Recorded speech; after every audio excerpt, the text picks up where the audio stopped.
Hello again. Sorry I'm late, Mr. Amnesty. Not late at all. Ahoy, everyone! My name is Bobby Shortle, and I'm here with Nick Rocco Scalia, and we are the Intrepid Filmographers. Every miniseries, we chart a course through the full filmography of an underdiscussed genre or journeyman filmmaker.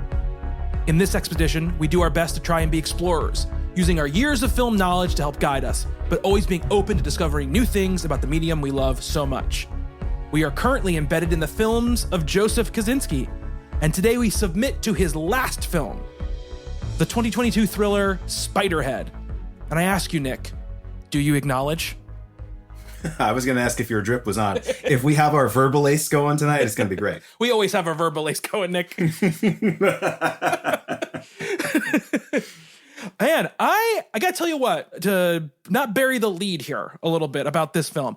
I was going to put this on the other day, yesterday. I watched it yesterday, last night. And I was like, man, the only thing I'm excited about this is that Chris Hemsworth is the star of it. That's the only thing I was excited about. I'm fascinated by his career. I really like him as a movie star. I really like him as an actor. I think he's funny. I think he's interesting. I think he's got, in another era, would have been one of the guys, right? If the guys still existed, if there was like a crop of movie stars. And I was like, okay, but that'll get me through it. And I was like, but I'm probably not going to like the movie very much. I got to tell you, I kind of really liked this movie. I'm kind of with you, although I will tell you, complete opposite thing, right? Like, I'm fine with Hemsworth, Chris Hemsworth, right? Mm-hmm. I get them confused. Even though the other one... No, there is only one. There's only one A-list Hemsworth. There's not even. I'm kidding. Not even For a while there, I could not tell you which one was. I knew which one was like by looking and by what movies they were in. But anyway, like he's just not an actor that I've really. I mean, he's great. Like I liked Thor. You know, not the last one, but the one before Ragnarok. that. Sorry, Ragnarok is great. Yeah. But like he was like the thing about this, or I was like, whatever. But I did the fact that it's a New Yorker short story by George Saunders and it's a Joseph Kosinski movie. I love sci-fi. I love like anything. It kind of had that 70s sci-fi sort of feel, I felt like, where you could kind of get away with some weird subversive stuff. It had like a little bit of like a dark comedy kind of satirical thing going on. So it's definitely in my wheelhouse. I wouldn't say that it was one of the better movies in that genre I've ever seen, but it's definitely a genre that anytime anyone makes something within that, I want to see it. And the fact that Joseph Kosinski has never done really anything even close to this before, I was pretty pumped for it. And I didn't hate it. It's an uneven movie. And I think as we get into the discussion of the movie, bit by bit, I think like the first sort of half is much stronger than the second half. And we'll kind of discuss the reasons why. But one of the things I'll say about this is that I think we've been talking about this feel like with almost all of his movies, that he tends to make these kind of movies that people don't really make so much anymore. Like Only the Brave was one of those movies, right? Even Oblivion, this original science fiction movie, even though we didn't really like it. The sort of tone and tenor of Top Gun Maverick. And now this, you don't get, I would say, mid-budget thrillers, but this was not mid-budget at all. It somehow cost like $100 million. Where did that $100 million? Like, it's a very good looking movie, shot again by Claudio Miranda. He's great. The production design is fantastic. Shot in like I didn't know this. You told me this. Shot at like an abandoned sports complex in Australia. It's a great looking movie, but where did that money? Literally, there's very little in the way of special effects. There's no action scenes. There's like one kind of sort of little chase thing that's not really even a chase. Yeah. So when I saw that budget, I was like, is Netflix like the cocaine on the set of this must have been like the highest quality stuff imaginable? Because where could that money? There's like not even that many. There's a dozen people in this movie. Yeah. So this movie was shot. So Spiderhead, like you said, it's based on a 2010 short story that was published in the New Yorker called Escape from Spiderhead. I didn't read the whole story intentionally before we had this conversation because I didn't want... Did you read the story? I did. Okay, so I figured you were going to read it. So I didn't want both of us being like, well, but in the story, it was like this. So I didn't do that. I read like the first like couple of paragraphs, basically, just to get a sense of how the story was structured. Story is all like kind of first person from Jeff. Is that his name? Yeah, Jeff's perspective. The Miles Teller character's perspective. And, I read up kind of the point where you get sort of like those like dueling sex scenes that basically actually happen in the movie. And then I kind of stopped because I was like, I don't want to read the whole thing because I don't want to be constantly comparing it. But well, I'm going to be doing that all night. That's great. So I don't care if I don't care if one of us does it. I just didn't want both of us doing it, Okay. I will say, I mean, the short story is about maybe a quarter of the movie, and then the rest of it is kind of expanded beyond that. And a lot of the more sort of large scale stuff, the plot twist, I guess that you could call it, that sort of happens about 2/3 of the way through is not even hinted at in there. So I don't think it's there. Jurnee Smollett's character is not a part of the story at all. That's an invention of the screenwriters. So it's definitely very different. Although what I thought was kind of interesting, I read the story after. I wanted to see the movie as blindly as I could. The biggest thing that I noticed is there are scenes that are like directly, there's lines of dialogue, there's little bits of philosophy and stuff like that that are spoken in the movie that come directly from the story. And I like that. You know, I'm a person who enjoys an adaptation. I love short stories. You know, I've taught a little bit of George Saunders in classes back in the day. I believe Adams is the story. It's a neighbor conflict kind of story that I thought was really great. So I like when a movie can sort of capture the flavor of something. And I don't know if this actually did, but it definitely did make some pretty admirable attempts, I thought, at sort of getting to the language in the George Saunders story and just sort of the philosophical ideas that are in it, although they're not really played out as fully as they should be in the movie, I think. The story's in 2010. It's a New Yorker story. Crazy. The New Yorker has like a production logo at the beginning of this movie, which is like, I never have seen that, but like neither. You've got to imagine like that preeminent short story publishing magazine, and they've got that cool logo, and the production company's like, how come there hasn't been more of these? And maybe a movie like Spiderhead is why, but yeah. So, I mean, nothing says this is for everybody than a New Yorker logo at the beginning. Right. It's a Netflix movie, so it's made for like the widest possible audience. Like, you know, you can't even shoot them in a way that's like a little bit off from very, very mainstream looking stuff. But here's like a very esoteric short story that we're trying to promote as a science fiction thriller. Like you called it that. I almost called you out for it earlier. I wouldn't call this movie a thriller in any way whatsoever. I mean, we'll talk about it. I think the movie is positioning itself as a thriller, very much so. But we'll talk about it as we go on. It began development in 2019. Was written by Rhett Reese and Paul Warnick. They're a writing duo, most known for the Deadpool series, Zombieland. They wrote on the Joe Schmo Show. They wrote Life, like as we just talked about. They're a writing team that they work a lot. They do a lot of different stuff. So they write the script, and the project gets sent by a producer, Eric Newman, and then also gets hooked up by Chris Hemsworth and his sort of like production company. So it's sort of a Chris Hemsworth project. He sees it, he likes it, he decides he wants to play, you know, the villain role in the movie, and then they start looking for a director. This came to Kosinski before Top Gun Maverick production had started. He'd already been hired to be the director of Top Gun Maverick, but if people don't know this, there was a big thing on the set of Mission Impossible Fallout. Have you ever seen that movie when he's like doing that run across the top of the building and he jumps buildings? Tom Cruise broke his ankle jumping from building to building, and they had to sort of like shut down a lot of production and delay production on Fallout, which pushed Top Gun Maverick back. And at that time, Tom Cruise kind of said to Kosinski, look, go make this movie, and then when this movie is done, we'll get going on Top Gun. Like, I don't want you to, I know you really kind of have a connection to this. Don't walk away from it. And Kosinski was like, it was just too tight a window. I didn't want a chance pushing Top Gun back farther if now my shooting schedule went, you know, too far. So he puts it on hold. And then when Top Gun's over, it still hasn't been made. And he kind of gets himself reattached to it. And then, of course, Top Gun's kind of post-production, because of the pandemic, gets pushed, kind of elongates, right, into the time frame where he's going to be shooting Spiderhead. But he ends up making Spiderhead in late 2020. And it's early 2021, so it's like between November and January. It's about 40 days of shooting. It's all shot in Australia. They get a bunch of money from the Australian Film Bureau to make it. Like you were saying, they build and I was watching, so this gives me Severance vibes.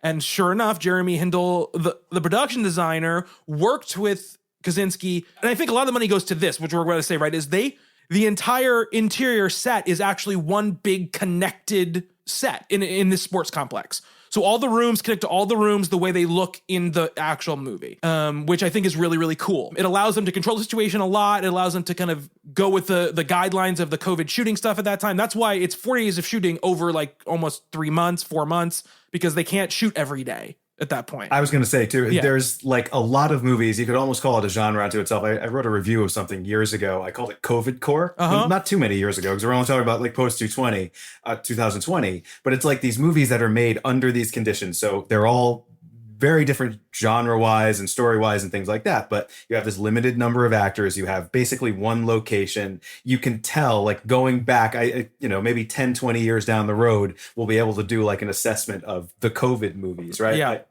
I thought COVID Core was great. I really wanted that to catch on. I don't think it has. I don't think people want to say the word COVID anymore, Nick. I think maybe that. Well, this was a few years ago, so I thought maybe it had a chance. That was going to be my thing. That was going to be my claim to fame was COVID Core.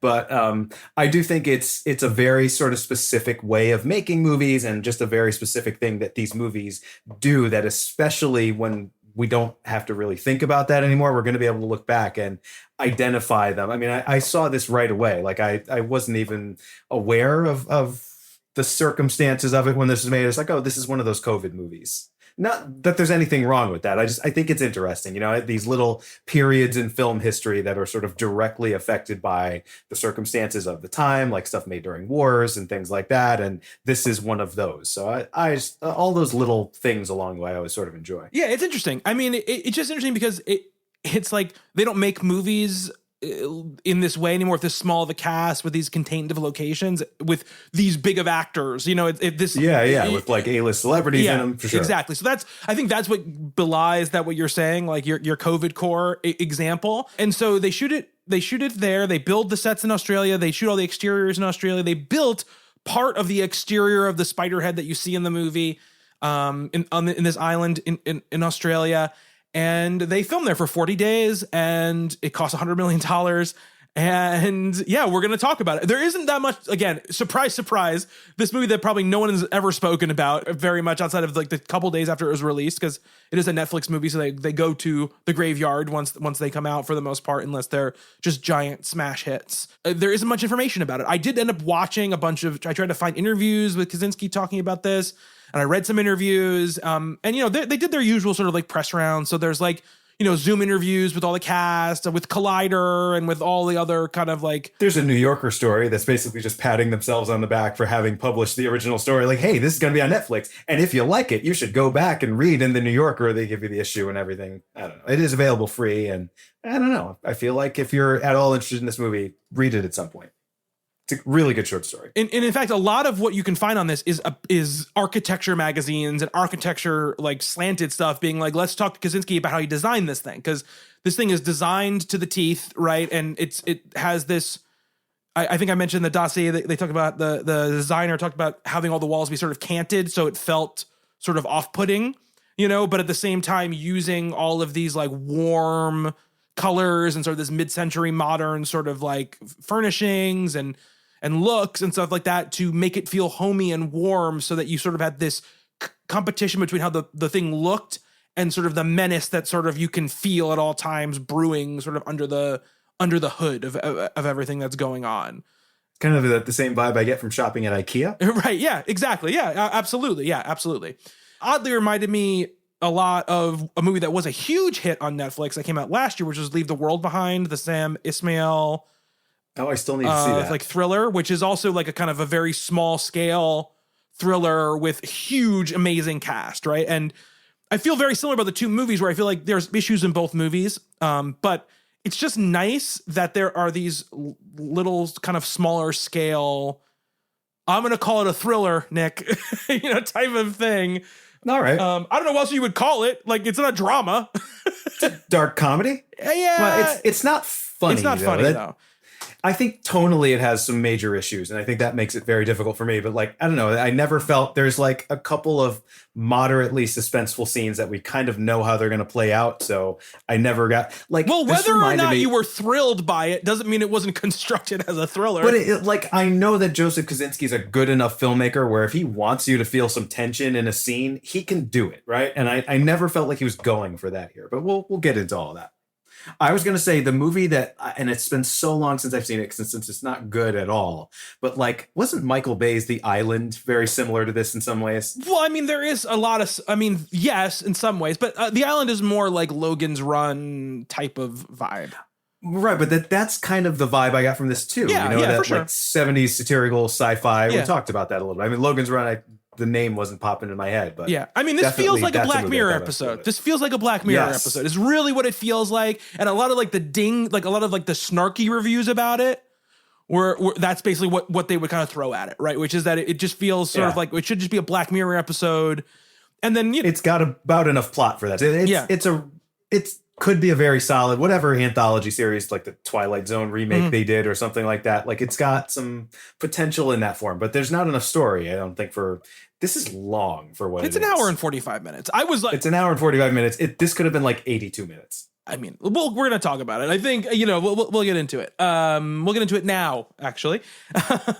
So, because there's nothing else to talk about pre the release of the movie, right? I mean, the movie came out dropped on, you should probably talk about this part, dropped on Netflix, and there's no effing way to really figure out if a movie's popular on Netflix. They claimed it streamed for 35 million hours. Who knows what that means? You know?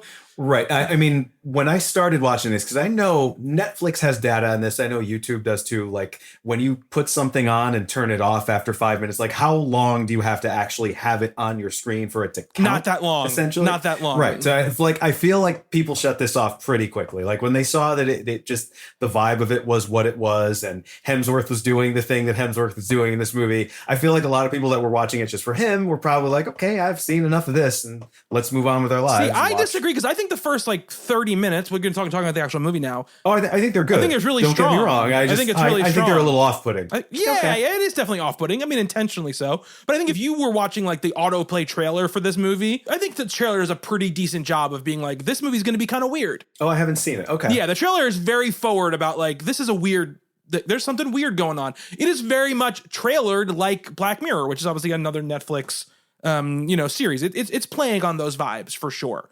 And it's putting forward very quickly that A, Chris Hemsworth is the villain, and B, or at least nefarious, and B, has an American accent. So, all those things are not going to be a surprise to you. He does have an American accent, if you play the movie. So, yeah, let's jump into it. I think we jump in basically right into it, right? We're kind of like, we got the yacht rock playing in the background, which is a big part of this movie. The Chris Hemsworth character, who's, I want to make sure I say his name, Abnesti. Steve. Just call me Steve. Just call me Steve. He has like a yacht rock playlist, right? That he plays basically and there's a lot of needle drops in this movie.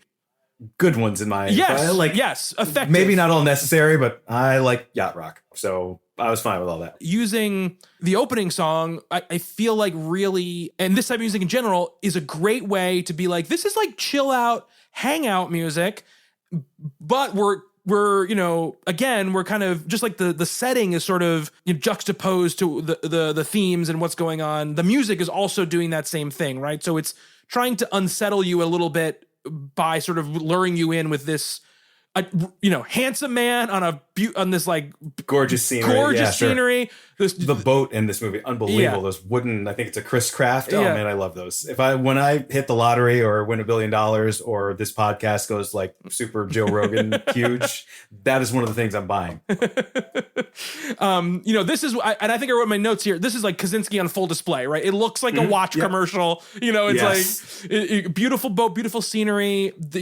Hemsworth looks like a Lacoste model or whatever. He's got like those sunglasses. There's a lot of, considering this is a chamber piece, it really is. I mean, it's one setting. It's a lot of conversations in rooms. It's a prison. It's in some sense a prison movie, and yet we still get a ton of like landscape footage and just gorgeous outdoor scenery. I mean, there's so few outdoor sequences, but it's like they are all just absolutely beautiful. Well, the most ridiculous one is when Teller does the phone call. And he's like on top of a mountain, and there's like a helicopter shot spinning around the mountain, and there's the most beautiful thing you've ever seen. Yeah, exactly. Yes. So we should say, I guess we should set the same for what the movie is, because people probably don't know. People might not watch the movie and listen to the show, which is totally fine too, of course. This is a story about a set of prisoners who have signed up to be part of drug trials, essentially. It's at this special facility called the Spiderhead, where they have these packs sort of surgically inserted in like into their backs, which I'm assuming go right into their spines, where they can get drugs sort of administered them remotely by this phone app that the company uses to sort of test these drugs. And they'll do different doses. The drugs do different things. They're different They swap out the vials. Yeah, every one of them has like a satirical name. We mentioned Verbulace before. That's one that makes you speak very eloquently about things. Yeah. There's the Darkened Phlox. Darkened Phlox is the big one. That's kind of the one that drives the plot of this movie, which just makes you feel as horrible as you could possibly feel. Like you hate everything there is to hate about life and you want to kill yourself, that kind of thing. And these prisoners, in exchange for this sort of beautiful prison, right? It looks like a 1940s luxury hotel, I guess. It kind of, that it kind of has that vibe to it. Or maybe 60s, luxury hotel type of thing going on to it. It's got a little bit of a Bond villain wear kind of thing going on. Yes. It's also called the Spiderhead. Right. Well, that's another difference from the short story, because it's never really explained in the movie. But in the story, the idea is the control room, right? It's like the panopticon sort of idea where there's the head of the spider, and then the rooms where the subjects sit there's 8 of them, and they're all sort of strategically placed around it. The movie doesn't do that for some reason, which I feel like that would be a cool visual. And this is more of a boxy looking contraption. Yeah. I mean, it's got 3 rooms around it or whatever, but it's a 3-legged spider. Yeah. I mean, I think they're just like, we can't have, I think they wanted it all to be real in camera, right? So I don't think they probably couldn't do a full set of rooms all the way around, and then it also would have looked a lot like a G.I. Joe. Yes, it would have looked ridiculous, and him sure. and Hemsworth just spinning around looking at everybody.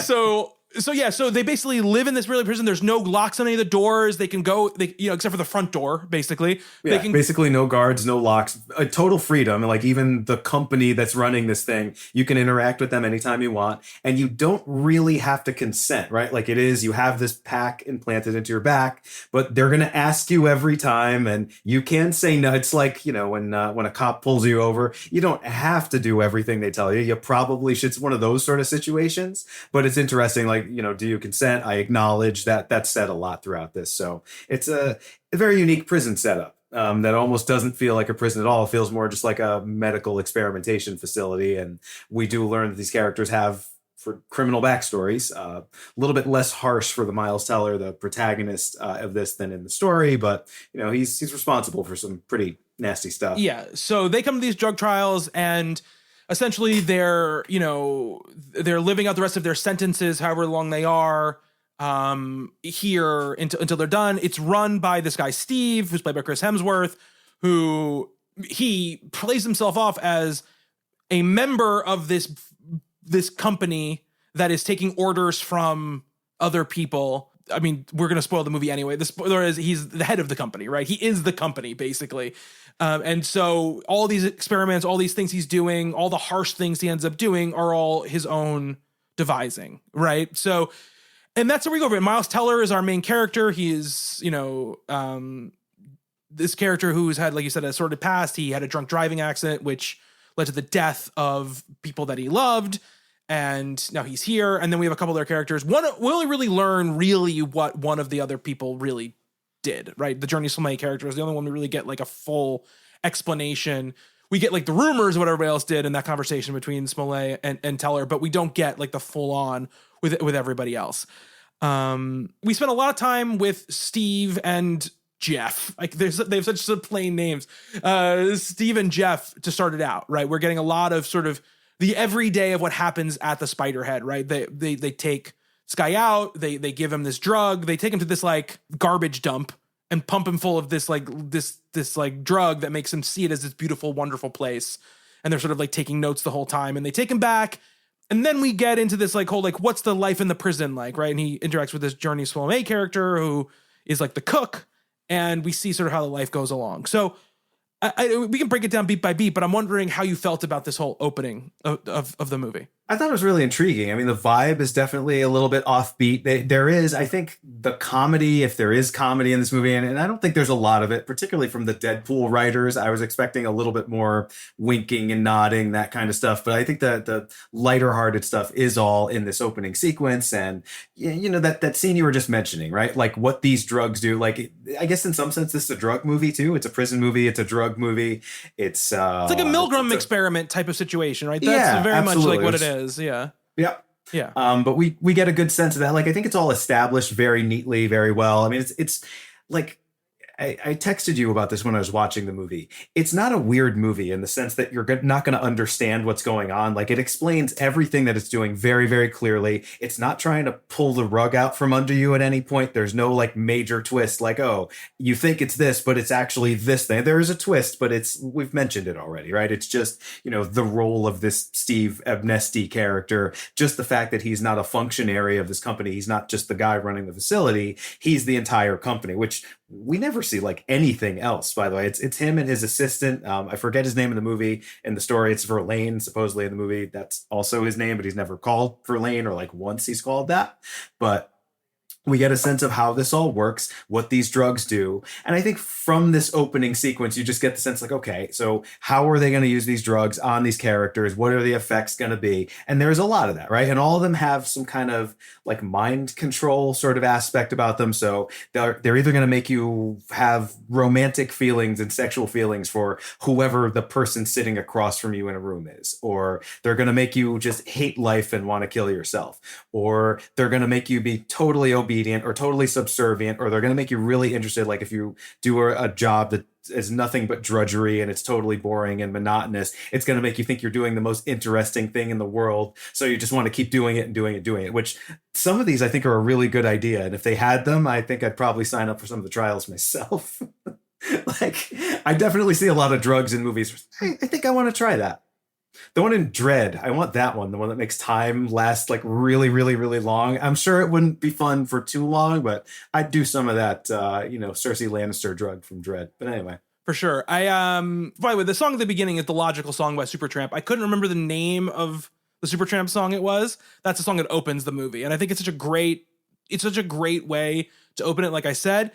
And right away, I think Hemsworth is totally locked in this movie to what the tone of the movie is and to what the attitude of the story is 100%. I've never seen him play a character like this. Like, he's played bad guys before. Like, he plays a bad guy in Furiosa and he's insane in that movie, right? But here he's playing this kind of character that we are all too familiar with in our lives right now, right? He's a tech bro. He's like your quintessential tech bro, but he's kind of fun about it in ways that they don't usually. Movies want to just make these people as cold and evil as possible. And he's like weirdly likable throughout, even toward the end of the movie. I'm like, yeah, this guy's pretty charismatic. He's extremely charismatic. And I think, but I think that's the smart thing they do, which is that, because until these guys get like called on all their bullshit and turn into like these weird, angry, like right-wing trolls, they start out being like, hey, I'm just like a fun dude, and like, yeah, I make all this money, but I want to use money for good stuff.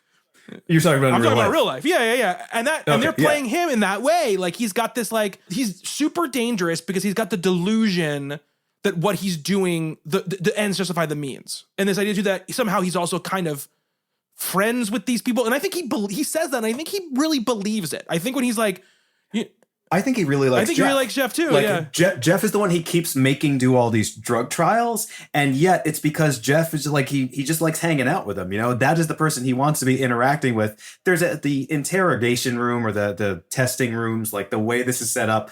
It's just a very cool visual thing it does where there's a glass wall between them, and it's kind of like a one-way glass thing, but the test subjects can see in, but there's a desk that's kind of just a couple of feet. It's not like a whole floor up, but it's just like a few feet up, so you can see the person on the other side of the desk. But if they squat down even just a little bit, it's like they're not even there. And I think that's just an interesting design choice. Again, not something they really do in the short story. Like, there's a lot of cool little touches like that kind of expand on the world of that I like a lot. And yeah, like it seems like although he kind of keeps that arm's length sort of distance from most of the rest of them. With Jeff, it's like, no, come on in. Like, let's hang out. Let's talk. I'll come to your room. Like, they make a big deal out of that too, right? Like, no guards, no walls. You can go wherever you want. He's a little bit peeved. Like if one of his test subjects kind of walks into the control room right in the middle of a trial, he gets like moderately incensed about that. But he's like, just don't do that next time. It's never like, all right, I'm kicking you out of here, or, you know, we're going to have you tortured. We're going to put you in the hole or something like that. Like, it's a pretty chill prison. I did see one of the reviews, I think it's Finland, that has those like very sort of nice, classy, clean prisons. We saw them on the news like a few years ago, and they're like, I think it's sort of inspired by that. And yeah, I see that. Although this is even nicer than that. It's like living in an IKEA that you can't. And leave. what I like about his performance too, and it's the writing of the character as well. I feel like, you know, there's early on when he and the other guy, again, I want to remember what the hell the assistant guy's first name is, what they call him all the time. It's the actor's name. I don't have it. I'm looking right now. I'm just gonna look because I for some reason I didn't write it down, even though I meant to. Mark Pagayo is the actor's name. Verlaine is his name, but they call him Mark the whole time. Right. You know, he's in there just with him, and you know the people in the class can't see them, they can't hear them. And there's like a moment where something happens and he's kind of like, geez, what the hell was that? Or whatever, you know? And I was like, oh, okay. So he's not like, it's very early on. I was like, so he's not like some sort of cold mastermind. Like, he has everything planned out and he's pulling all the strings all the time. He knows exactly what he's doing type of guy, which I kind of assumed that was going to be the thing before I saw the movie, right? But even when I saw the trailer, I assumed like, that's what we're going to get, right? We're going to get like, he's just pure evil underneath some sort of like charming veneer, right? Yeah. No, like even when the heroes of this film kind of uncover his master plan, like where it's hidden and what it looks like, it's kind of whimsical. It's kind of adorable, actually. That's not a thing that you like. I don't think the actual tech bro billionaire, as you were saying, I think those guys are pretty cold and calculating, whereas this guy's, he's has some interesting ideas and is just following this thing as far as it leads. I mean, he's a villain and he gets his comeuppance in the end of this movie that I think is deserved, but I never fully hate him. And that might actually be a problem with the movie, actually, because I think like this is trying to do multiple things. And one of the things it is trying to do is just give you kind of a good versus evil standard protagonist, antagonist. These are the good guys, these are the bad guys kind of story. But because he's just so likable and because, you know, he's not that sort of comic book supervillain, it doesn't really register. Like the level of tension and the level of conflict in this movie, I think, is pretty low overall. Yeah. So here's kind of why I wanted to talk about Hemsworth's performance here. Is I agree with you in many ways. And I think that's because I don't think Miles Teller is the right person to play this Jeff character.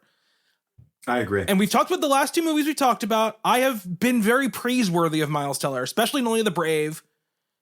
But this performance has little to no life to it to me. And I think he's playing that intentionally, right? He's playing it like this guy who is on a secret mind control drug that he doesn't know he's getting. It's not one of the drugs he knows he's getting, right? The B6 or whatever it is. And also is a tortured person who wants to punish himself, right, for the thing that he did.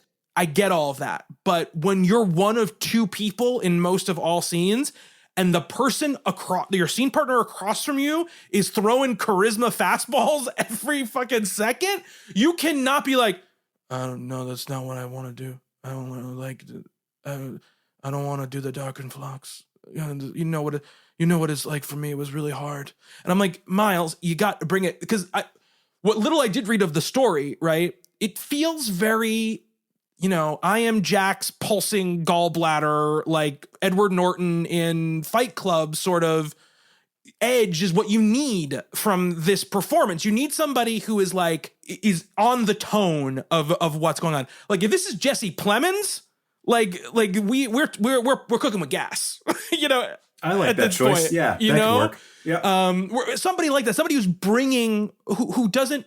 Miles, I think, is too much of a internal, like methody type of actor for this to really work. He needs to come up to a more heightened level for it to really feel like there's a ping pong going on. Because for most of this movie, it feels to me like Steve is the main character.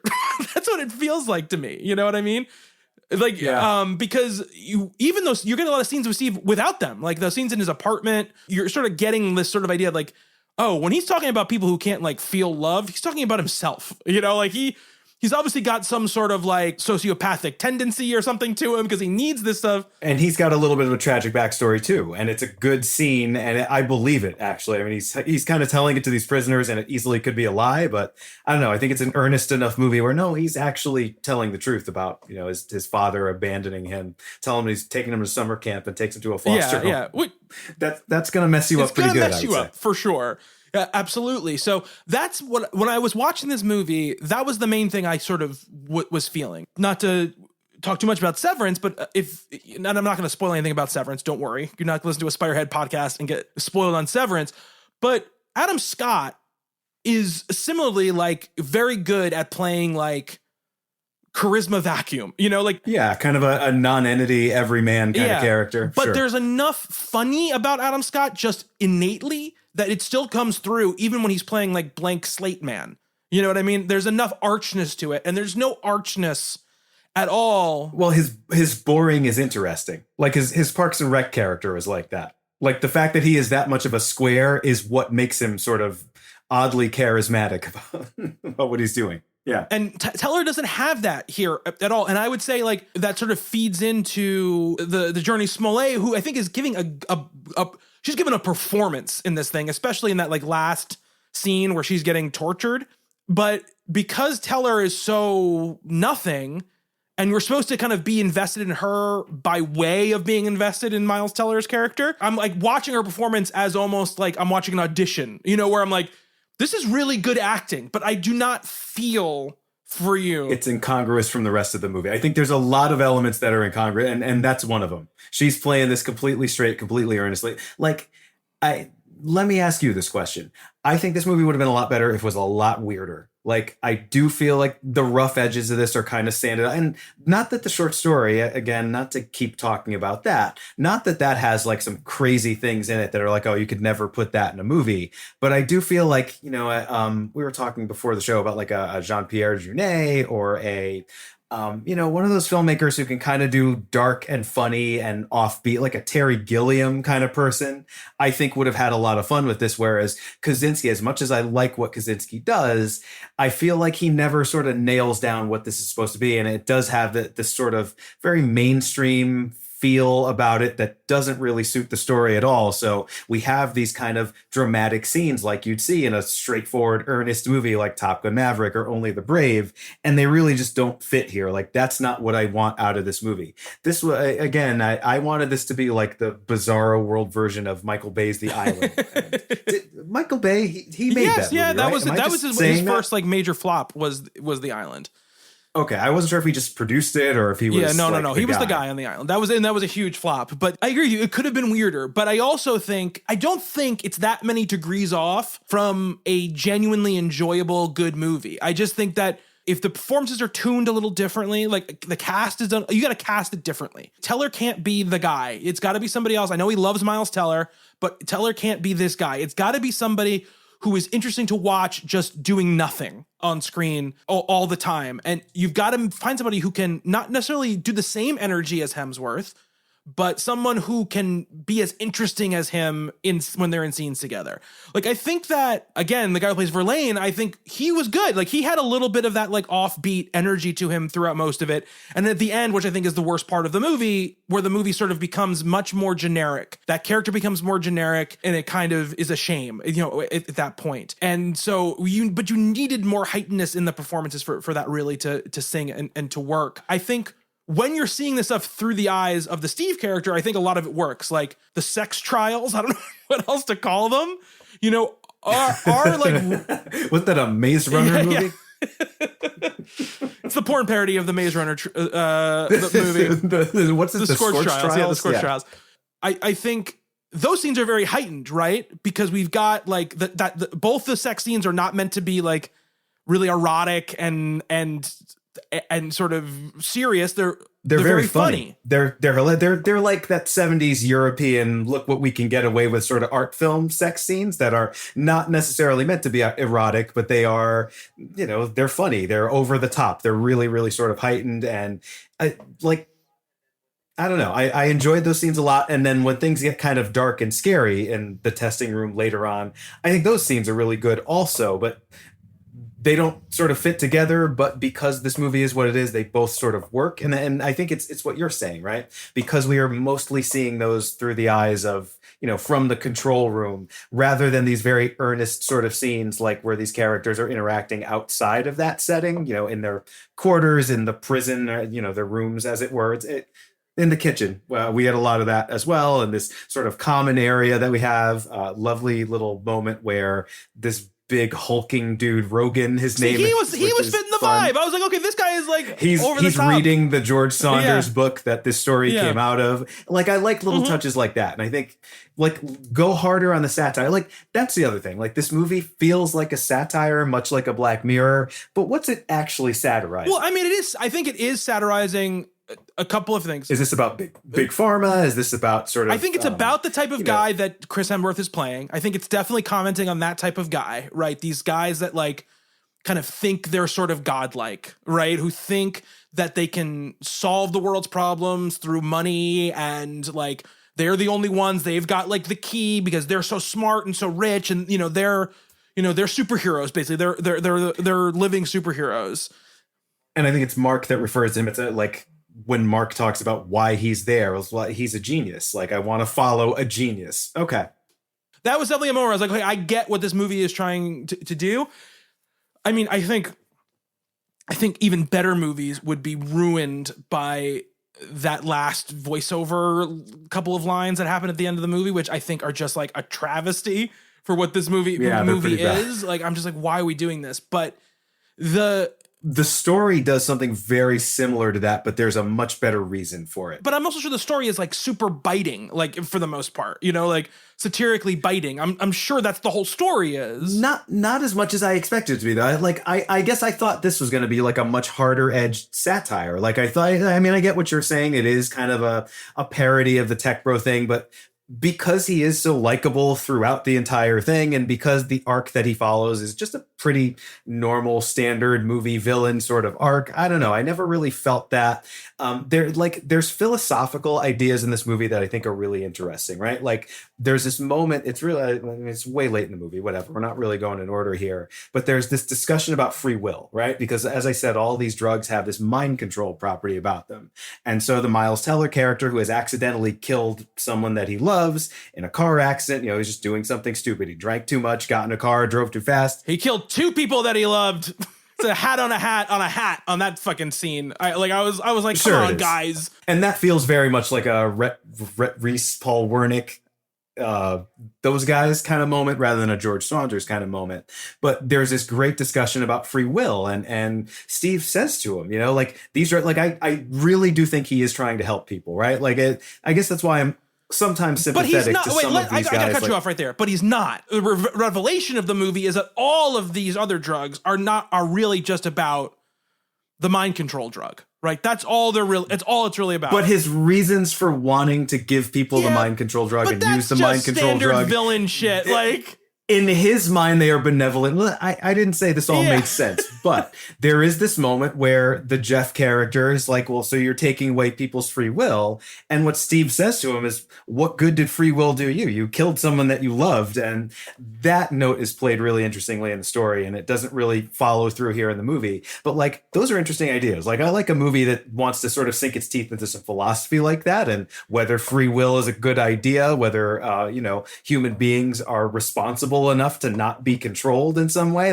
Those are big movie ideas. That's why I love those 70s movies. They really touch on that stuff, and you leave them kind of feeling bad about the world. And then this one is just kind of a very glossy, it doesn't get deep enough. And a lot of the reviews said this also, the ideas are there and the concept is great, but ultimately it has very little to say about any of it. Yeah, I agree. And I just say I like the ideas you're talking about. I just think the idea that this guy is somehow you can feel for this guy because he wants to control people's minds for a good reason is like, I don't really buy that as like a sympathy driver for me for the Hemsworth character.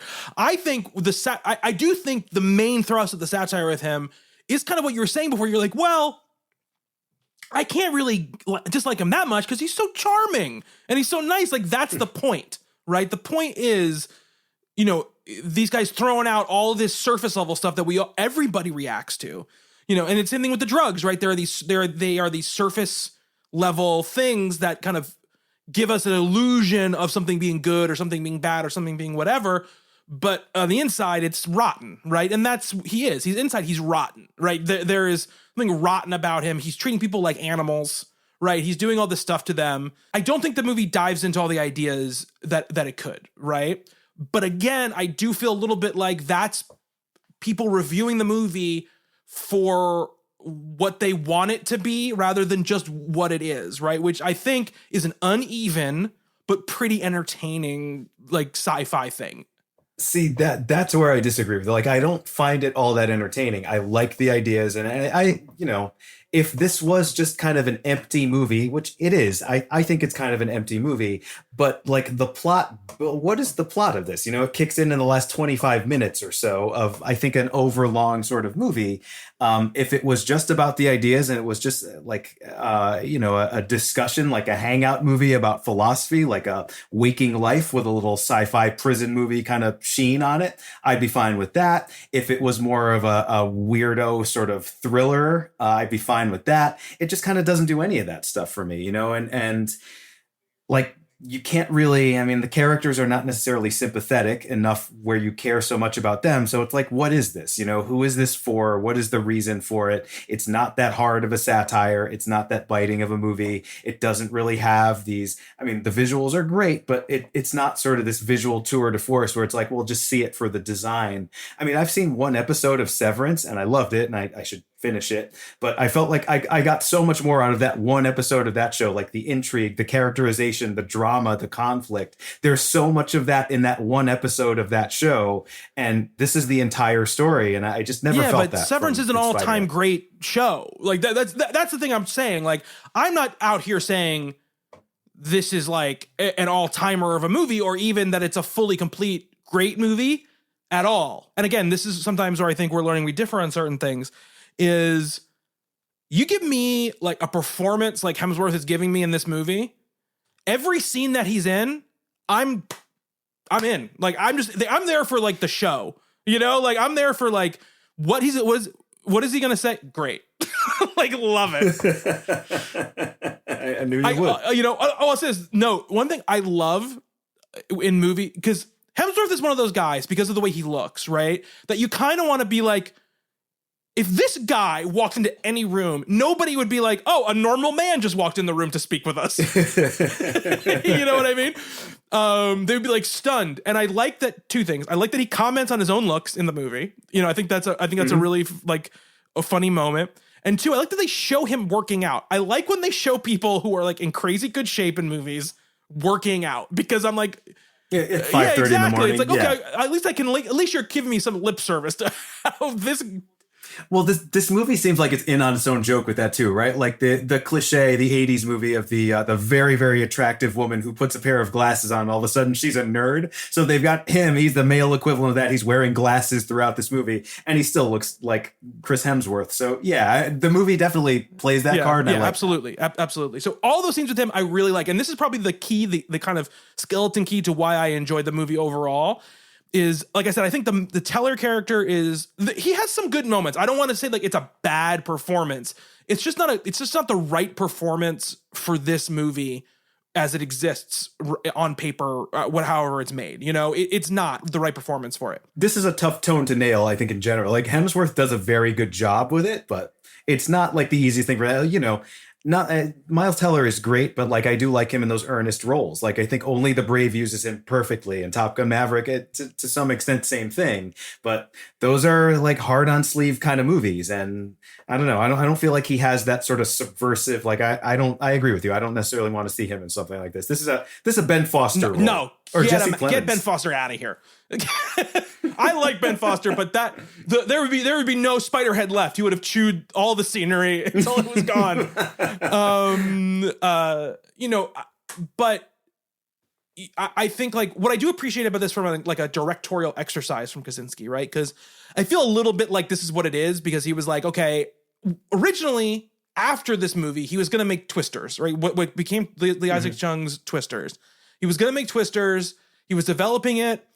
And then along the way, the studio was like, we kind of want this to have like a Lega sequel type of vibe. We want one of the characters to be related to one of the characters from the first movie. And he was like, I don't want to do that, basically. Which is so funny because he did Top Gun Maverick. Then he's like, Lega sequel? No, I can't. I can't be a part of this. He also did Tron Legacy, for God's sakes, But he's like, no. So that's why they moved away from him on that. But he spent a lot of time developing that movie. So, he has never said this anywhere, but it feels to me like, okay, Top Gun Maverick is done. I've got this other big movie that I'm going to be spooling up on. He thinks like he was interested in working with Hemsworth because I think he likes working with different kinds of movie stars and trying to figure out like what it's like to work with those people. But also like, this won't take that long to shoot. It's be self-contained. It won't be this big, huge, unwieldy production.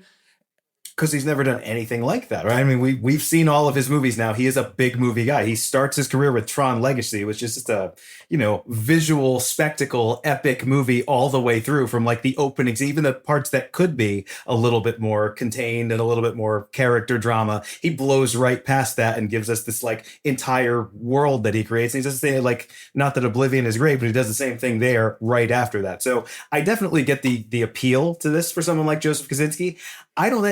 Considering that they built this prison, this whole place, I feel like he doesn't really take advantage of that as much as a director of his caliber probably should. Like, I don't know, all the rooms are connected, and yet I never really feel that.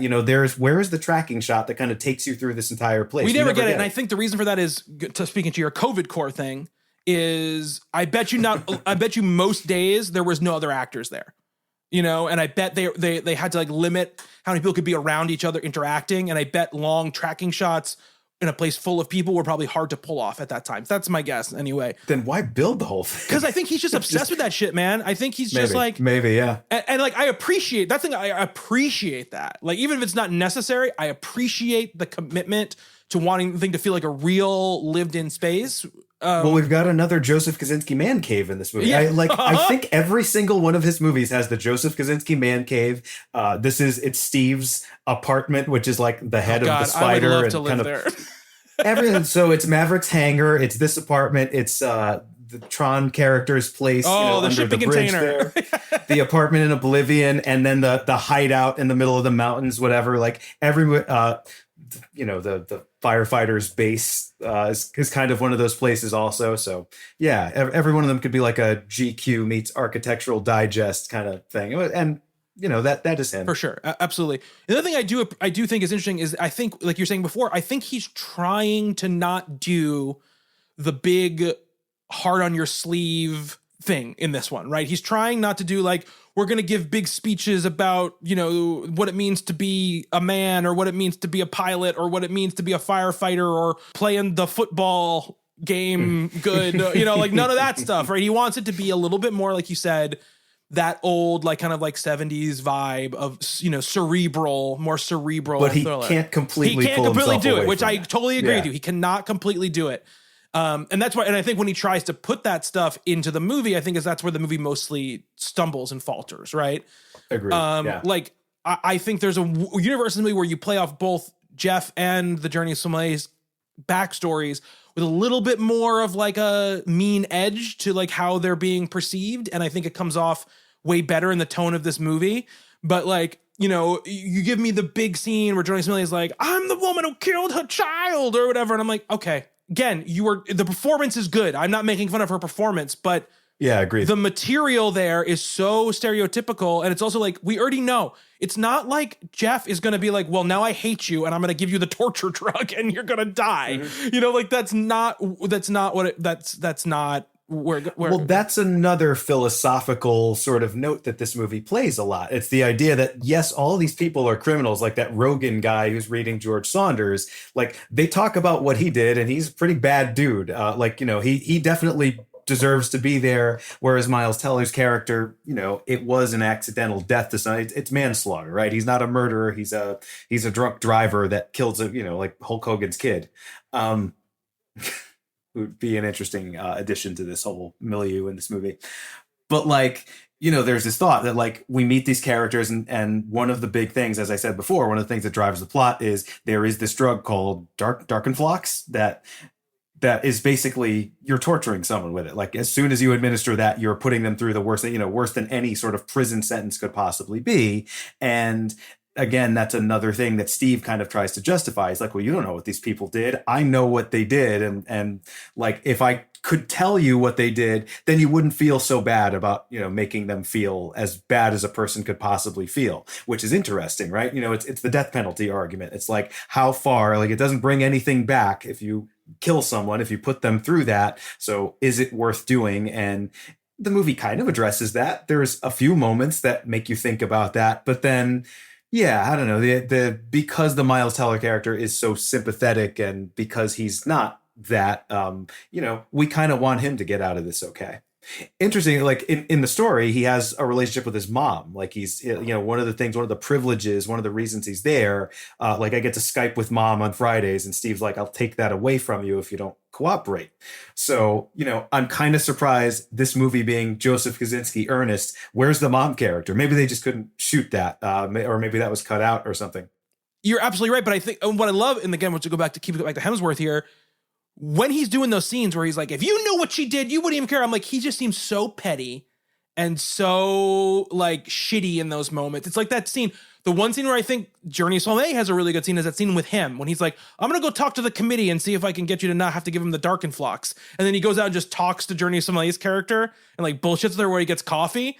And he's like, yeah, I saw your file and I would have been like, you can't help but judge a little bit. And I'm like, man. Well, that's the car salesman. Yeah, let me go see if I can give you a deal. I'll go talk to the manager. Yeah. It's exactly that. He does have that kind of car salesman vibe about him, which I like. And then he goes out to give mental anguish to just a prisoner for no reason, and then come back.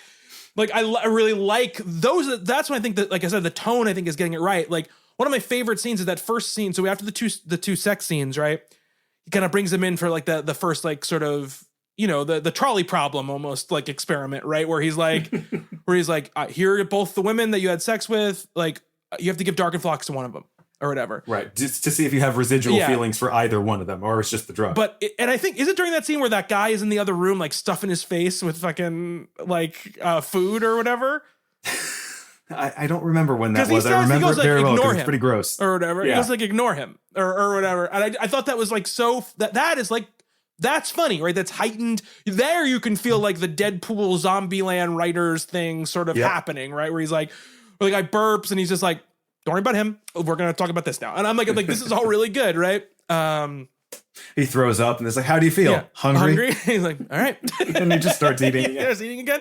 That stuff is really good. And then I wish there was a different performance from Teller, but I do like that scene where he's sort of, what's really going on with this guy best, right? Where he's trying to tell him to give Darkenflox to one or the other one of them. And he's he's got his book out and he's like, see, you helped us. You helped us learn a little something about the love drug or whatever.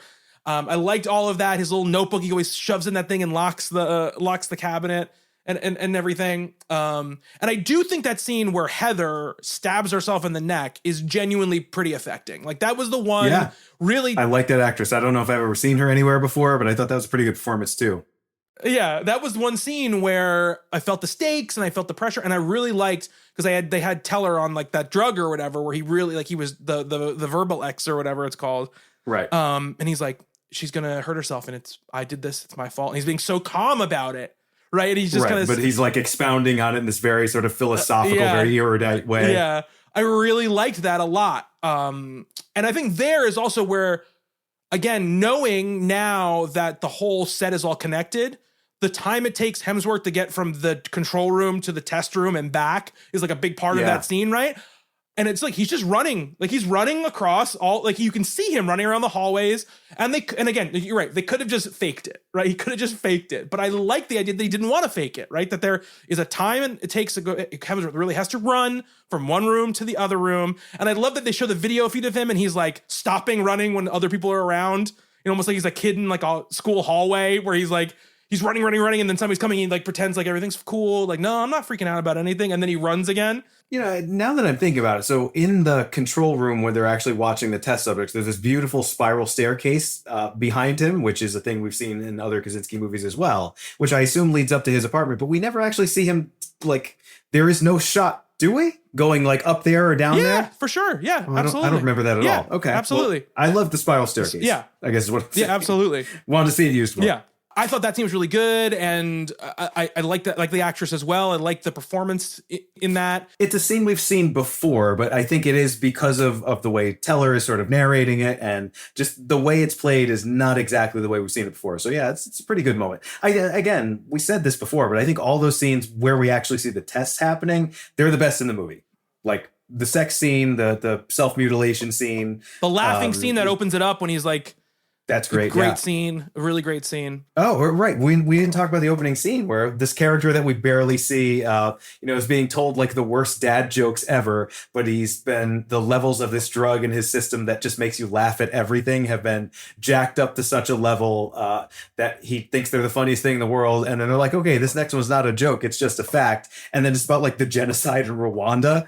And the dude just like starts laughing his ass off about it. It's like that's the movie I kind of wanted this to be. And I know you can't necessarily review a movie for what you want out of it, but like if that was the darkness and the level of humor throughout this entire thing, I think I'm on board for this. I want that vomiting scene to be way grosser and more over the top. I want more of that. I want like 70s excess throughout this entire thing. Like this feels like it likes those sort of subversive 70s movies, but also it has a foot in that Netflix, like this is for everybody. We're not going to rock I don't the think boat it's the too Netflix much here. thing. I think so prescribing the Netflix thing to it, I think is wrongheaded because modern sensibilities. Yeah, I think it's we'll a Kosinski not thing. necessarily. I Okay. think he's buttoned up. Like we talked about this. He's a very serious guy. I don't think he's a very satirical guy.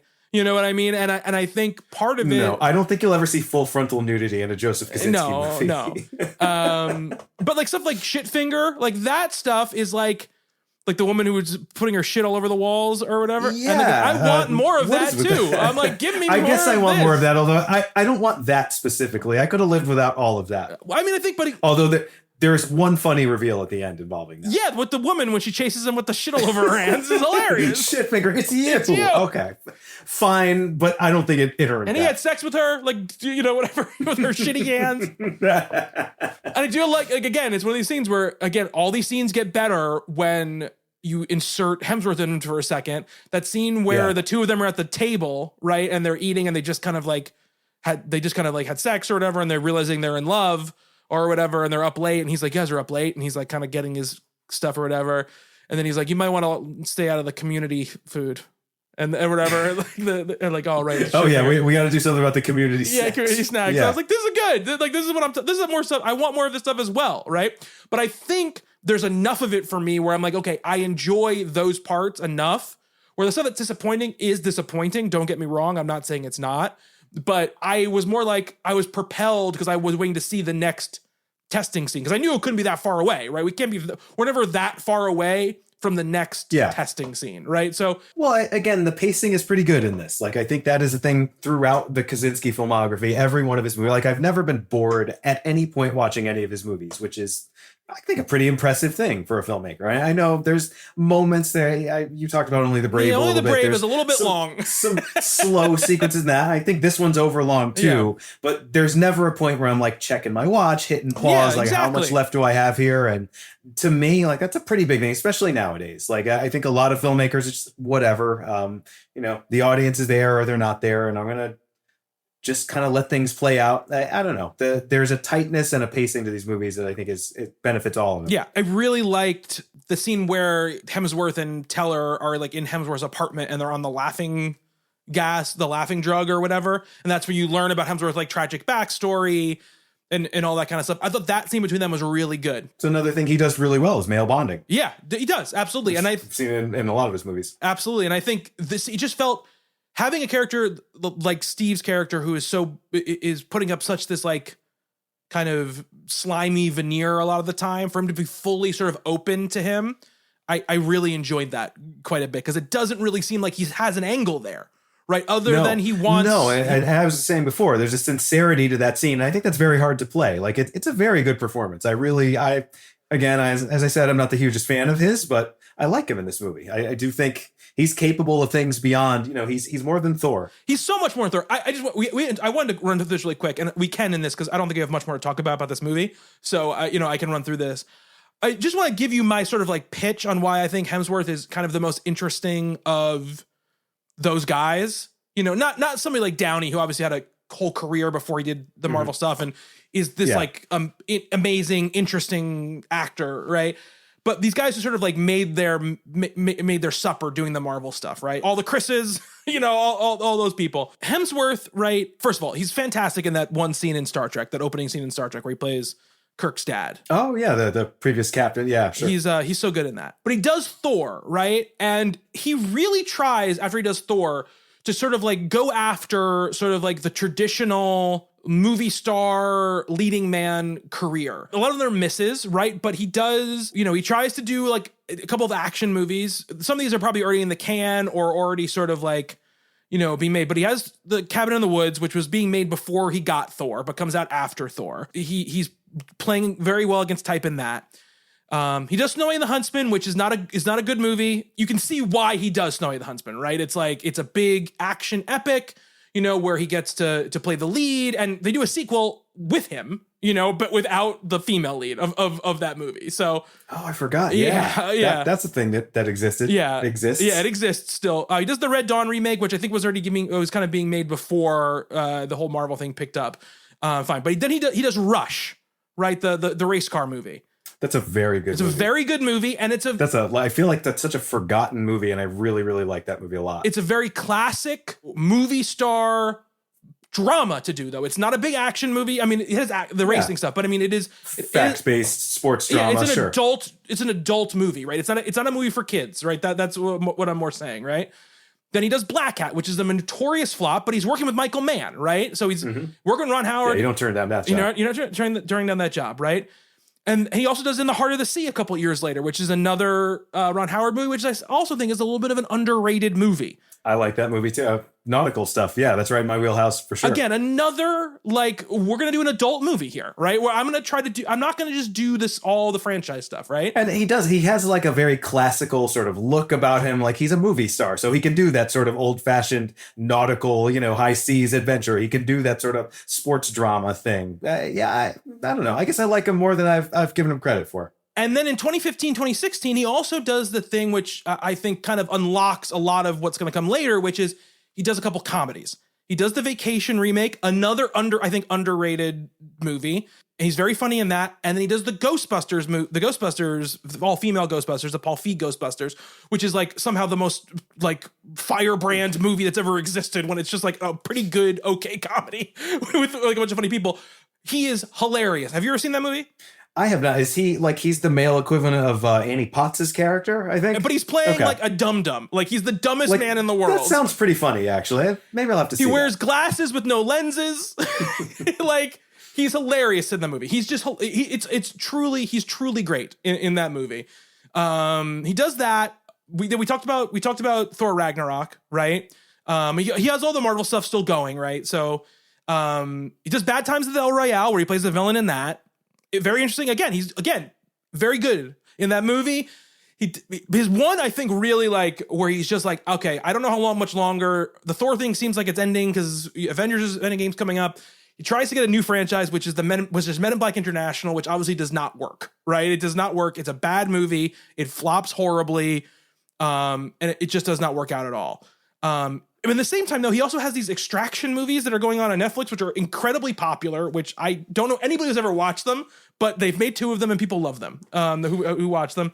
And then he does Furiosa this year, which he's so good in Furiosa, so ridiculous and good in Furiosa. And I think he's great in this. I just think, like, in another era, when movies like In the Heart of the Sea and Rush and Bad Times at El Royale did better at the box office and led to like him getting his own sort of like big movies to make, you know? Yeah. That's like the 90s. The 90s, even the early 2000s and the very early 2000s in some ways. I think it was a whole different conversation, right, about him. I think he's the most interesting of those guys. I think he's really tried to have a traditional movie star career because I think he actually cares about like his filmography a little bit, and he cares about the performances, and he cares about making movies. Are you indirectly shitting on Chris Pine and Chris Evans? No, I didn't say Chris Pine. No. I said the Marvel Chris's. Don't bring Chris Pine to this. Chris Pine is a gem, and I will not say anything bad about him ever. Oh, good. I like him too. My wife hates him, and I never understood why. Chris Pine's a wonderful man. I think so too. He's hilarious. I don't know. She can't stand him. She's like far and away. Like if you ask her the Chris question, it's like I don't care about the other. I mean, all the other ones are fine. They're all on a certain tier, and Chris Pine is like the devil incarnate, and I don't get it. But I think Chris Pratt could have had an interesting career and has had a kind of a very successful but not interesting career, right? I think that's kind of at the end of. I think Super Mario Brothers is a good example. But all the Jurassic World movies, all the sure, they're just he's not the fact that he's continuing to be in them. Yeah, I totally get. Yeah, he makes a ton of money. They make a ton of money, but they're just not right for him, right? He continues to be good in the Guardians movies. He was great in Guardians Volume 3. But I think he takes himself way too seriously. And I think he thinks he's like Harrison Ford, and he's just not, you know what I mean? I think, they wanted to make him Indiana Jones. Yeah, I know. I love Chris Evans in the Marvel movies. I loved him before the Marvel movies as well. I always thought he was a really funny, like charismatic actor. He's so good in Knives Out. And after Knives Out, I was like, oh, this is what he's going to do now. He's done Slop for like streaming Slop for 7 years or 5 years or whatever. And I don't know what his like thing is going to be. I think Hemsworth is the most interesting. Also, there's no I think dude I've ever had a bigger crush on in my whole existence than Chris Hemsworth. I think I intuited that like way earlier in this conversation, but I love him. Now it's out there in the open. I love him. I have a huge crush on him, but that doesn't mean but I've had crushes. I thought other guys were good looking as well and not felt this way about their like movie star careers. You know what I mean? So I think it's Ryan Gosling for me. I mean, I love Ryan Gosling. I feel Ryan Gosling again. I think Ryan Gosling is a better actor than Chris Hemsworth is for sure. But I think they share some of this when they get into this mode, like the sort of like the comedy movie star mode. I think they're very similar in a lot of ways, and I like both those things about them. That they seem to not take themselves incredibly seriously, but they take the work seriously. I guess is how I would kind of put for both of them. I could see that. You know, I could definitely see that. I could talk for 7 hours about The Nice Guys if you want to talk about Gosling. It's an inferior Kiss Kiss Bang Bang, but sure. I don't know about that, and I love Kiss Kiss Bang Bang, but we could talk about when we do our Shane Black series. We could talk about that. But anyway, I can't wait. That's a digression into Hemsworth I wanted to talk about. But we talked about I think most of like the good scenes, right? I think, and then the ending. When Hemsworth crashes the plane into the mountain, I think that scene's great. Oh, I love him in that moment. Yeah, I'd like if the movie just ended there, perfect. Well, even the shot of the boat kind of driving away from this explosion, like it's this nice sort of 80s action movie kind of thing that it does. Like it feels like a almost like a direct-to-video kind of thing, like an Andy Sedaris movie or something. But like I think if the movie had just kind of done that and just him in that moment, the little monologue that he does, and he's taking that drug that he kind of has this like revelatory moment and like accepts his own death in a way that I think is really interesting. I like that a lot, but most of the last 20 minutes or so of this movie is just, it's Hollywood plot screenwriting 101, if not even that. It's a B- in screenwriting 101. All the stuff with him on all the different drugs when they're all like flooded into him, even when like Teller's playing around with him and doing like the different like things with him, whatever. I think that stuff is really good. And when he kind of gets his like pack crushed and like all this stuff starts flooding and he's going through all the different things and he's doing like his little announcement thing on the, on the loudspeaker. I like all his performance there. I don't need the fight where they're punching each other. I don't need them like escaping out of the Spiderhead, like No, when all the other no. like inmates are like going after them or whatever. I just don't need that part because I know that they're going to escape. There is no doubt in my mind because of the filmmaker who's making the movie and just the way the movie's been going that they're not going to get out of that door. They're going to get out of that door. And well, can I spoil the story for you? Because it's called Escape from Spiderhead, right? And we know that is the basis for this movie. So yeah, of course that's a foregone conclusion. But it's actually Jeff who escapes, and by escapes he basically kills himself at the end of it. And there is no comeuppance for Steve. Sorry, I was going to call him Jeff. It is very hard to track these like one syllable regular dude names that are all over this movie. And it's just a much more interesting ending, but he kind of has some of the same things going on, like that monologue we were just talking about when he's in the plane, when Steve is in the plane in the movie. That all is kind of Jeff's thing in the story. And I think that's just a more interesting ending. Obviously, it doesn't do the sort of Hollywood third act thing that you have to do, but for what Spiderhead or Escape from Spiderhead is supposed to be, I think it works so much better that way. And it is kind of a darker, more cynical, more interesting ending that we just don't get here at all. I mean, as I said before, I like that they do try to capture some of the language and some of the philosophy, and, they put it in places where it isn't necessarily there in the story, because a lot of this, what we see in the movie, is just not even thought about in the story. But like, there is an attempt to at least shoehorn it in, which I respect. Because it is, it's such beautiful writing and it's such an interesting story.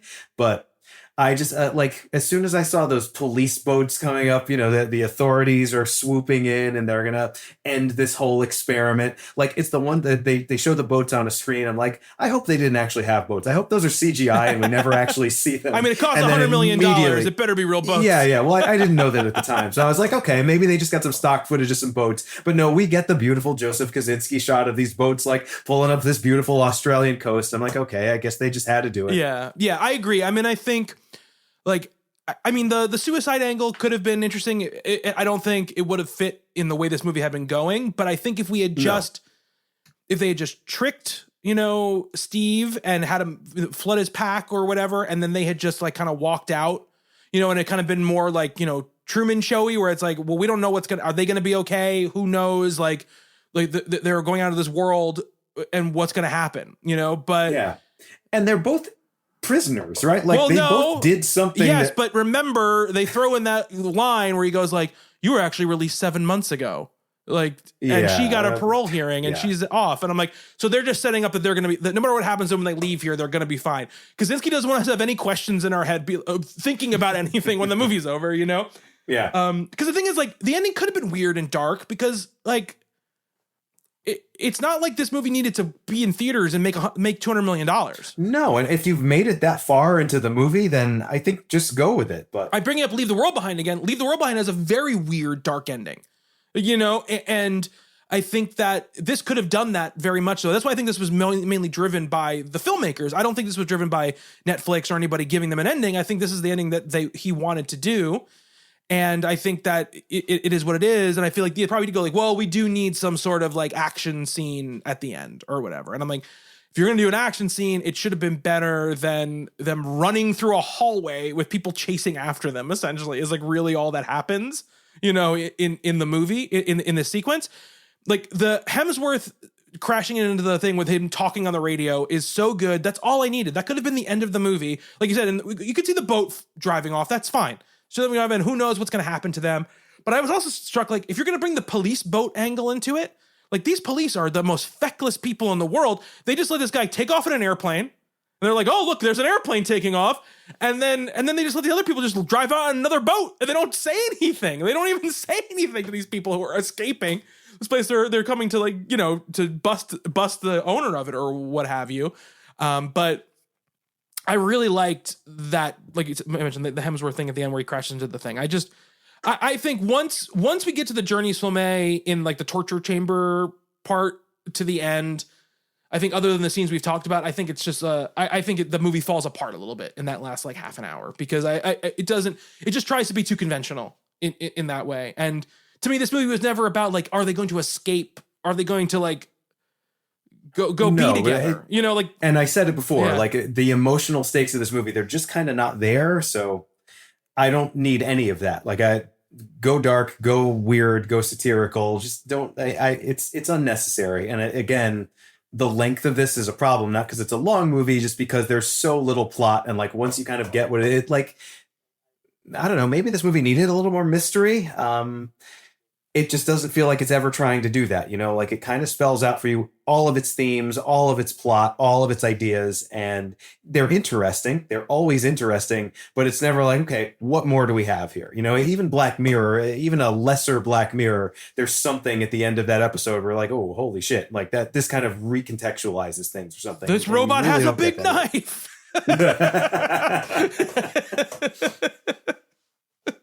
I need a little something like that. Yeah, no, I get you for sure. Again, just driven kind of by performance. I liked is really what it got me. And I like those torture scenes, even outside his performance. I like how those torture scenes are like set up, or the experimental scenes aren't all, I guess. And the cinematography and the production design. I mean, it's a Joseph Kosinski movie. Like there is a baseline of just gorgeousness in every single one of his movies, and I don't know. I'm waiting to see him make something gritty and ugly someday, but I don't think he ever will. I mean, that would really be a departure for him, for sure. For sure. All right. So I think that's pretty much all we can really say about Spiderhead. I think it's worth watching. It's more than anybody else has. I think you're right. We are now the world's foremost experts on the 2022 Joseph Kosinski movie Spiderhead. So congratulations. I'm watching interviews about Top Gun that have 500,000 views. And then I'm watching Collider interviews for this movie that have 450 views or whatever, so I'm like, you can definitely tell the interest level in this was at 0 basically when this movie came out, and then continued to be at 0. So let's do a little ranking of our Kosinski films. What do you think? You want to go first? You're going to start at the bottom and work your way up, or start with number 1 and go down? Yeah, well, we'll start at the bottom. My number 5 is Oblivion. It looks nice, but not a whole lot going on there. And unfortunately, that is the one that is most Joseph Kosinski in some sense. So I feel bad saying that, but it is, I think, his worst movie. Okay. Oh, you want to go back and forth? Oh, yeah. Want to go back and forth? Well, yeah, we should do that. I mean, my number 5 is also Oblivion for all the same reasons that you just said. I knew you were going to say that. I really didn't like that movie, and I really in the time after it, I have kind of liked it less than from where we're going. I think I feel that way, because it sort of drags the others down in some way. I've mostly liked all the other 4, so that's the one that and it feels like it's the most him too, it's his baby. So I'm like, come on, Joe, and it has all the elements, right? It's got the action scenes, it's got the production design. It just doesn't really. It's got Tom Cruise. Yeah, it also feels oddly COVID core because there's 6 people in that movie. Yeah, yeah, really. Well, there's that one scene in the bunker. Oh yeah, sorry. There's 15 people in it. Killing everyone. Yeah. No, there's 100. We just don't see much of them because it's shot on a, I don't know, it's whipping around. I don't know either, but drone or something. Mostly there's 6 people in that movie, or even less than that, 5 people in that movie, I think. Yeah. Rarely ever more than 2 in a room. Yeah. All right. What's number 4? Yeah. Number 4 is Spiderhead. Okay. For all the reasons we just talked about. I think it's got some interesting ideas and has that look that I've come to really appreciate from him, and the pacing and everything. I just don't it's a movie that I really want to work that just doesn't. And it's something that I think I could have really, really I really wanted Spiderhead to be this hidden gem. No, you guys need to see this. I know this kind of showed up on Netflix and there wasn't much fanfare for it, but actually it's really good, really interesting. And it's something that people need to see. I was hoping, I love that. I love to champion these movies that nobody cares about. And I thought there was Spiderhead was the one I was most excited to see of the movies of his that I hadn't seen, which was most of them when we started this discussion weeks in the past. But yeah, it never really turned that corner for me.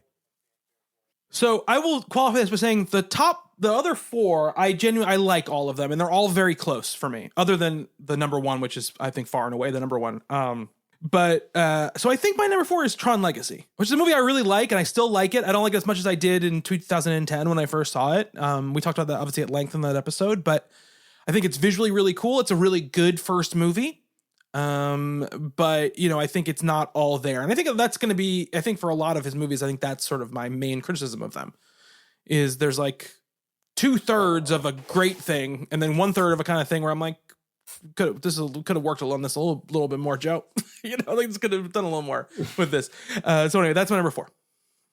Yeah, my number 3 is Tron Legacy. I mean, I agree with you for the most part, but I think a lot it's You're just too busy crying at that Olivia Wilde, Garrett Hedlund scene. No, that the fatherly, yes. No, it's not. It's literally it's Jeff Bridges watching them have that conversation. That's the thing that just made me so happy. No, like, I don't know. I thought it was, like you said, it's a very, very strong first movie in a lot of ways. I think he comports himself very well to this like huge budget studio sort of filmmaking that, some people wade in those waters and they just can't hack it. And they never get another job with a Disney or a huge company or something like that. I don't know. Like there was nothing in Tron Legacy that I thought was like my top 3, which now we're into, I think they all work. Like there's things about all of them that could be better, but there was nothing in Tron Legacy where it's like takes me completely out of the movie. And there were some things certainly in Spiderhead and very much in Oblivion that were. So that's mid-tier for me.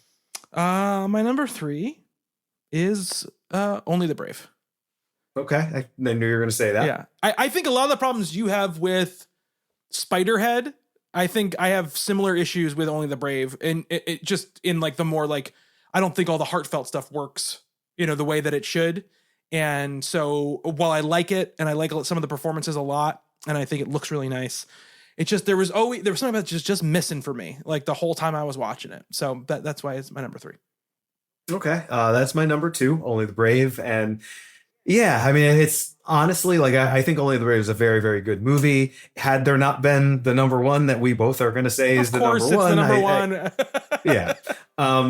I just enjoy the hell out of it. It's old fashioned, very earnest, hard on sleeve filmmaking, very, very well directed, great performances, got some of my favorite actors in it. And I enjoyed the shit out of it. Again, not a perfect movie. And we've covered it in more detail than probably anybody else in the world has. We are now the world's foremost expert on 2 movies that no one cares about.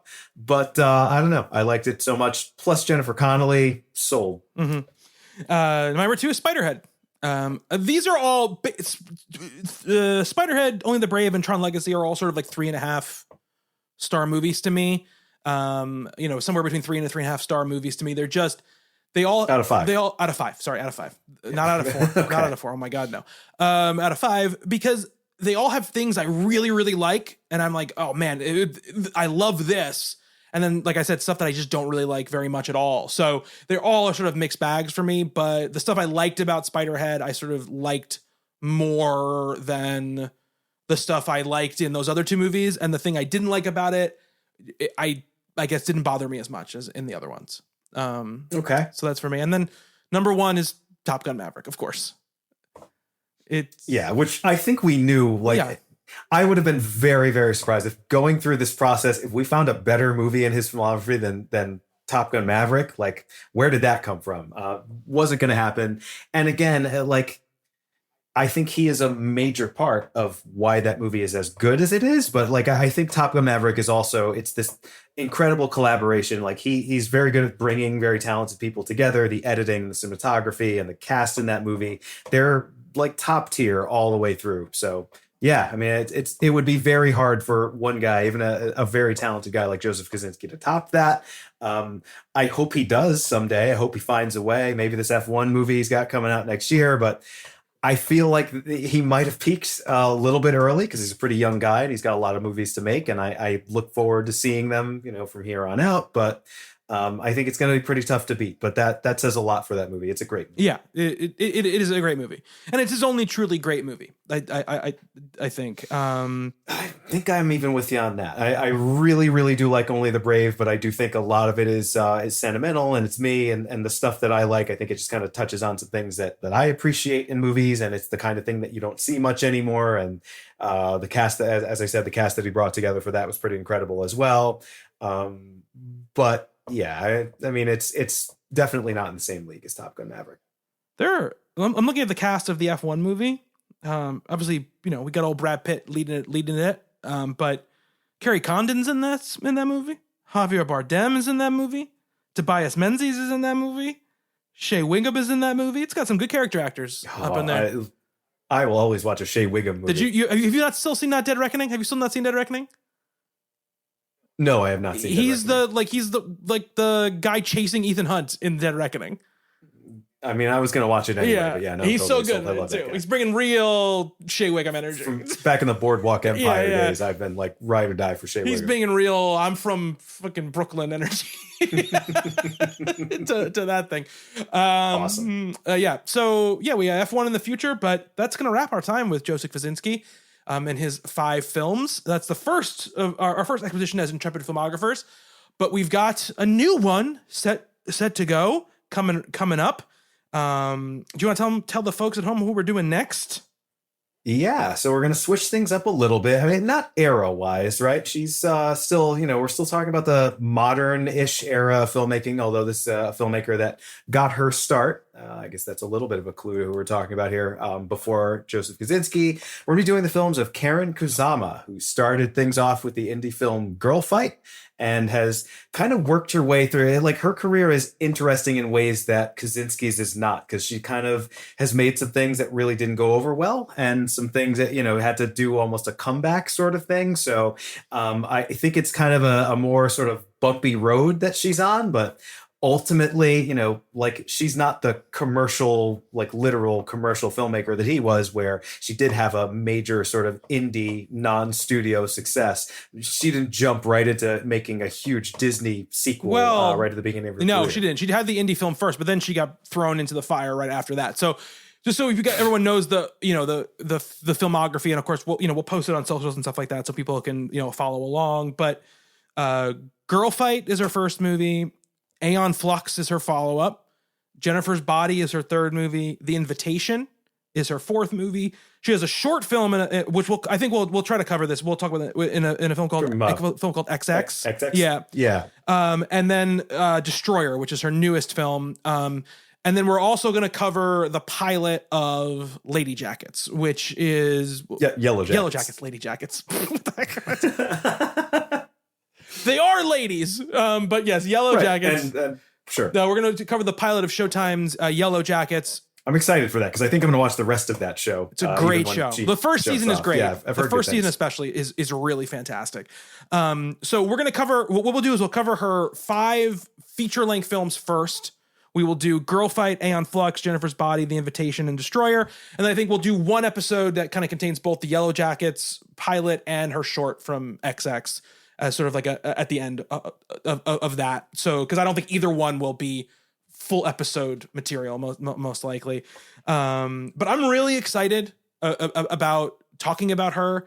Plus, Joseph Kosinski, we talked about the man caves and the masculinity and the male bonding in his movies. Now we're shifting it kind of the other direction gender-wise. So I think they're going to be a nice sort of counterpoint thing. And we get to talk about, obviously, which people are learning is one of my favorite things to talk about, which is a bunch of really interesting movie star careers in this stuff, or big movie actresses, at least, Michelle Rodriguez, Charlize Theron, Megan Fox, interesting people to talk about for sure. And especially, is Megan Fox interesting? Not saying she's not a good actress, but the career is fascinating if you really think about it, like about what happened, right? So fascinating. Also, of course, Amanda Seyfried is also in Jennifer's Body and one of the leads in Jennifer's Body, and she's had a very long and successful career. She's interesting. Yeah, very interesting. So really looking forward to talking about that. And then, what we haven't really settled on who's after Karen yet, but we're going to do somebody a little bit different from these two people. We're going to maybe go back in time a little bit or do somebody a little more specifically genre. We haven't decided yet, but we're doing that. I hope everyone has been enjoying this journey that we've been on with Joseph Kosinski.